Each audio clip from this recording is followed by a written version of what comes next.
کا مقصد ہی یہ تھا کہ وہ ایک ایسی باڈی ہے، ایک ایسا فورم ہے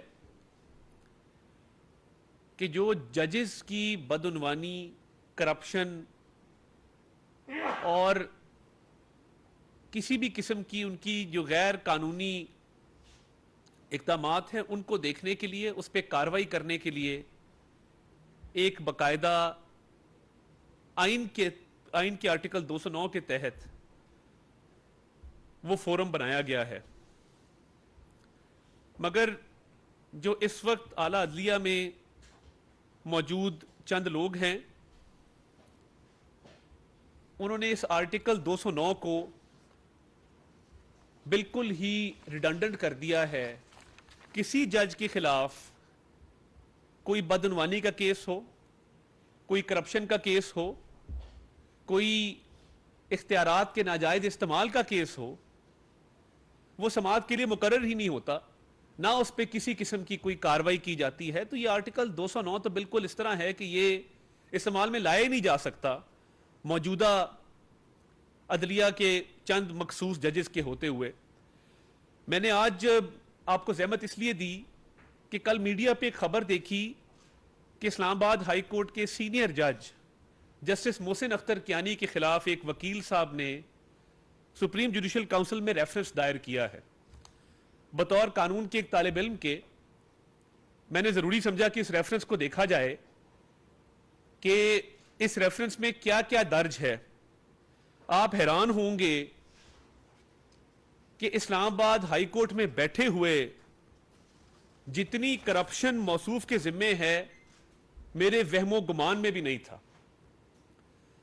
اور جب عدل و انصاف کی راہ میں رکاوٹیں حائل ہوتی ہیں، جب آپ اپنے چند مخصوص وکلا کو پروموٹ کرتے ہیں یا اپنے نظریات کو اپنے فیصلوں میں ریفلیکٹ کرتے ہیں، تو یہ بات ثابت ہو جاتی ہے کہ آپ انصاف نہیں پھر کر سکتے۔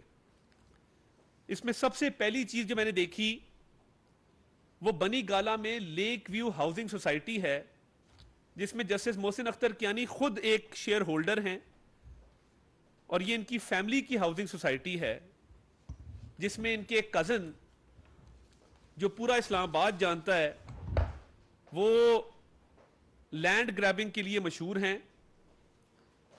اور تمام تر ڈیل جو سوسائٹی کی ہوتی ہیں، ابھی اس سوسائٹی نے 40 سے 50 کروڑ روپیہ منافع کمایا ہے، جس میں سٹنگ اسلام آباد ہائی کورٹ کے جج محسن اختر کیانی وہ شیئر ہولڈر ہیں۔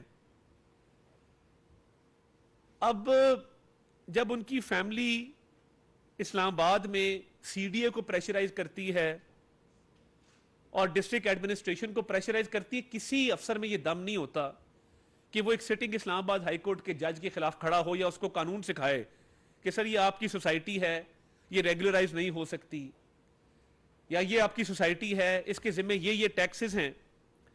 یہ کئی وائلیشن اس میں ہیں، اور اس کو ابھی تک ٹیکس ایویژن کے پرپسز کے لیے، ٹیکس کو اوائڈ کرنے کے پرپسز کے لیے رجسٹر بھی نہیں کروایا گیا۔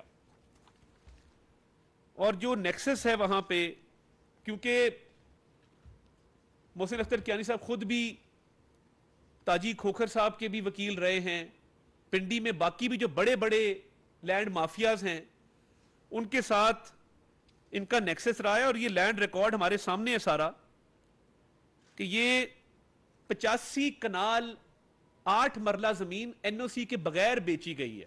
اب یہ کسی اور شہری کی زمین ہوتی اور وہ بغیر این او سی کے بیچی گئی ہوتی تو سخت سے سخت ایکشن لیا جاتا، جیل میں ڈال دیا جاتا، عدالت میں بلا کے بے عزت کیا جاتا۔ مگر اس کا جواب کون دے گا کہ محسن اختر کیانی صاحب کی اپنی ملکیت میں جو ہاؤسنگ سوسائٹی ہے، جس کی 85 کنال 8 مرلے زمین ایسی ہے جس کا این او سی ہی ایشو نہیں ہوا، وہ ریکارڈ بھی یہاں پہ ساتھ لف ہے اس ریفرنس کے۔ اور میں حیران ہوں کہ ان کی پوری فیملی، ان کے کزنز کچھ اس میں شامل ہیں، جو بغیر قانونی دستاویزات کے اس قبضے والے سارے معاملے میں ملوث ہیں۔ اور نہ صرف یہ، اگر آپ اثاثہ جات کی بات کریں تو جو ڈکلیئرڈ ان کے فیملی کے ایسٹس ہیں وہ 5.6 کروڑ کے شو کیے گئے ہیں، اور جو اصل اس کی مالیت ہے وہ 1.8 ارب روپے کی ہے. تو میں یہ سمجھنے سے قاصر ہوں کہ آپ احتساب کے کیسز کو بھی سنتے ہیں، احتساب کے کیسز میں بھی بیٹھتے ہیں، اور آپ لوگوں کو ان کی غیر قانونی اقدامات پہ اس کا نوٹس بھی لیتے ہیں، ان کے خلاف کاروائی بھی کرتے ہیں. تو یہ جو ہاؤسنگ سوسائٹی ہے اسلام آباد میں، اور یہ جو نیٹ ورتھ آپ کی ہے، جو ایسٹس ہیں، اس کا جواب کس نے دینا ہے اور کس فورم پہ دینا ہے؟ اور یہ جب سے آپ محسن اختر کیانی صاحب جج بنے ہیں، ان کی فیملی کے اگر آپ وزٹس باہر کے ملکوں میں دیکھ لیں تو کسی شاہی خاندان کے افراد بھی اتنا بزنس کلاس میں باہر ٹریول نہیں کرتے جتنی یہاں پہ ٹریول بتائی گئی ہے. اور $2,14,000 $2,14,000 ٹریول ایکسپینسز ہیں، وہ سارا فیملی کا جو باہر کے دوروں پر اخراجات ہیں وہ یہاں پر درج ہیں. اس ریفرنس میں جو ہڈن ایسٹس ہیں اس حوالے سے بھی دستاویزات لگائے گئے ہیں، اور تمام طبقات کا جب آپ احتساب کرتے ہیں، کسی کو سیسیلین مافیا کہا جاتا ہے بغیر کسی ثبوت کے، بغیر کسی جواز کے، کسی کو پبلک آفس ہولڈر نہ ہوتے ہوئے جیل بھیج دیا جاتا ہے،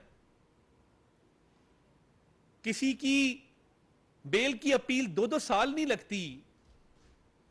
تو یہ یہاں پہ انصاف کون کرے گا کہ اسلام آباد راول پنڈی میں بیٹھے ہوئے اپنی پوزیشن کا ناجائز استعمال کرتے ہوئے آپ نے اتنے زیادہ اثاثے بنائے ہیں جو آپ کی آمدن کے ساتھ مطابقت نہیں رکھتے، اور بطور سٹنگ جج کیا یہ زیب دیتا ہے کہ آپ کسی ہاؤسنگ سوسائٹی میں پرسنٹیج رکھ کے اس میں مالک بن جائیں اور پھر اس کی رجسٹری نہ کروائیں ٹیکس بچانے کے لیے؟ اور ماضی میں جتنے بھی لینڈ سے متعلقہ کیسز ہیں اس میں آپ اس کی سماعت خود کریں. دن دہاڑے اپنی ناک کے نیچے اتنی بڑی بے ضابطگیاں، اس کا تصور میں نہیں کر سکتا تھا کہ ہائی کورٹ میں بیٹھے ایک جج صاحب اس لیول پہ جا کے بدعنوانی میں، بے ضابطگیوں میں ملوث ہوں گے، کرپشن میں ملوث ہوں گے. تو میری تو یہی التماس ہے honourable chief justice of Pakistan سے کہ اس ریفرنس کو فی الفور سماعت کے لیے مقرر کیا جائے، اور سماعت کے لیے مقرر کر کے یہ باز پرس کی جائے کہ یہ جو آمدن ہے، یہ جو اثاثے ہیں، یہ جو ہاؤسنگ سوسائٹی ہے، یہ جو فیملی کے باہر کے دورے ہیں، اس میں تمام تر پراپرٹی کے کاغذات ساتھ لف ہیں. اس ریفرنس میں جن وکیل صاحب نے یہ ریفرنس کیا ہے، میں نے صفحہ بہ صفحہ اس کو پڑھا ہے، اس میں تمام تر پراپرٹیز کی تفصیلات درج ہیں، ٹریول ڈیٹیلز درج ہیں. تو آرٹیکل 209 جس میں آنریبل ججز کے خلاف کاروائی کے حوالے سے پروویژن درج ہے، وہ کب استعمال میں لائی جائے گی؟ تب لائی جائے گی کہ جب اس طرح کی 100 ہاؤسنگ سوسائٹیاں بن جائیں گی، تب لائی جائے گی کہ جب انصاف بالکل ختم ہو جائے گا. اور اگر آپ اس ریفرنس کو پڑھیں تو اس میں آپ کو یہ نظر آئے گا کہ چند مخصوص لوگوں کو وکلا برادری میں سے بھی پروموٹ کیا گیا جو اپنے چیمبر کے تھے، اور نہ صرف بلکہ ایک ریشل اور ایتھنک بائس بھی رکھا گیا ہے کہ راول پنڈی اسلام آباد کے لوگوں سے ان کی قربت ہے، جس وجہ سے ان کو زیادہ اوبلائج اور اکوموڈیٹ کیا جاتا ہے. تو یہ بڑے سنگین الزامات ہیں اس ریفرنس کے اندر، اور ہماری یہی استدعا ہے کہ اس کو فی الفور سماعت کے لیے سپریم جوڈیشل کونسل کے سامنے مقرر کیا جائے. بہت شکریہ.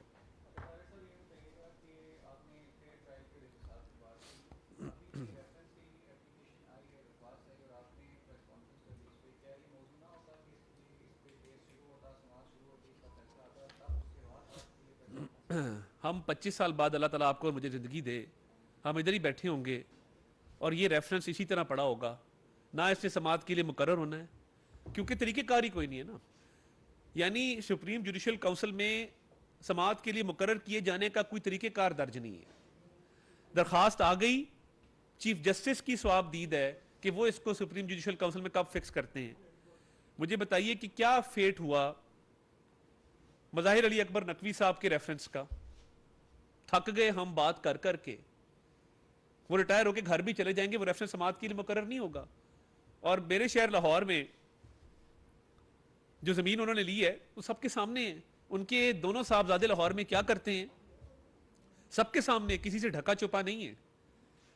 یعنی چند سالوں میں آپ کے اثاثے کروڑوں سے اربوں میں کنورٹ ہو جائیں اور کوئی پوچھنے والا نہ ہو تو پھر یہ کہاں کا انصاف ہے. اور سپریم جوڈیشل کونسل کو فعال کرنے کی ضرورت ہے. یہ ابھی آپ دیکھ لینا، آپ کا یہ ٹوین ٹاور ہے اسلام آباد میں، سارے اشرافیہ کے فلیٹ ہے. آپ کا میرا تو فلیٹ وہاں پہ نہیں ہے نا، ہمیں کسی نے نہیں دیا، نہ آپ کو دیا نہ مجھے پوچھا کہ جی آپ بھی ایک فلیٹ یہاں پہ 1 کانسٹیٹیوشن ایونیو میں لے لیں. یہ کس کے لیے بنایا گیا ہے؟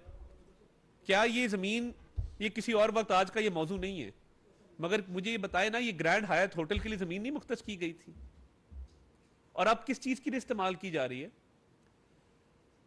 اور اس کے پیچھے کون ہے؟ تو یہ تو ایسے ہی بدنام ہے، یہ جو یہاں پہ پھرتے ہیں، قبضے کرتے پھرتے ہیں پنڈی اسلام آباد میں، کیونکہ ایک مشروم گروتھ ہے نا ہاؤسنگ سوسائٹیز کی، blue city, green city, yellow city, white city. جس کے پاس کوئی 4 قلعے ہیں کسی مین سڑک کے ساتھ لگتے، اس نے ہر سٹی بنائی ہوئی ہے. سٹی کے ساتھ آج کل ایک نیا بھی رواج ہے، میں کیمرہ پہ وہ بات نہیں کرنا چاہتا، جس کی ایک سٹی ہے اس کا ایک کیمرہ بھی. بہرحال تھینک یو ویری مچ، بہت شکریہ. بات اور طرف نکل جائے.